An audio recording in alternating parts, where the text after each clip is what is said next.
One thing I've got on this system that I will probably end up using, in fact I'm going to right now, is a method of getting excess water out of the tank, primarily for when I do water changes. But that front pump, since it's only used when if I want extra flow for whatever reason in the tank, either permanently or temporarily.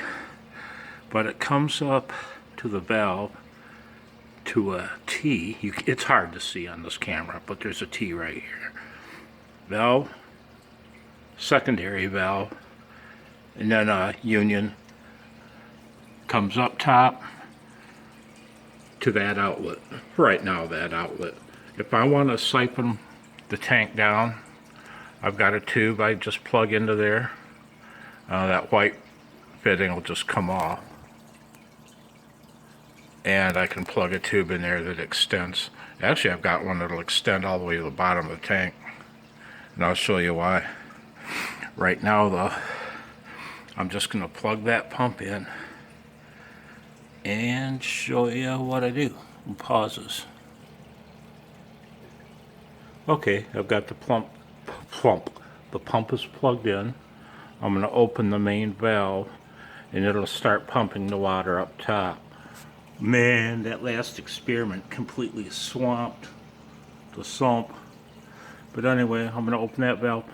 The water will start flowing up top, but as soon as I open both of those valves, the water will take the path of least resistance.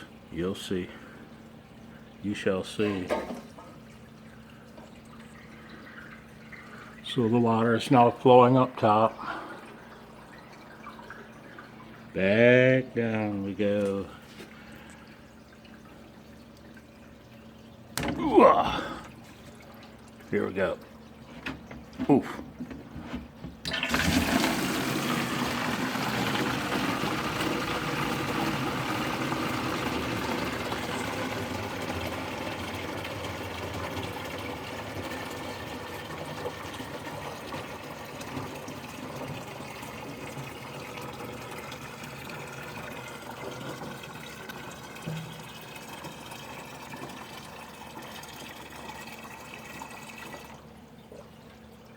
Cool. And that's how I'll be draining my tank. Like I said, I'll put the one tube up top, which if I want to drain the whole tank, it'll extend all the way to the bottom. Otherwise, if I'm going to do a water change, it only needs to extend however far down however, you know what I mean.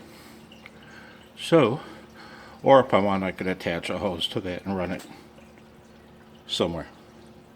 Anyway, that's how I'm removing water.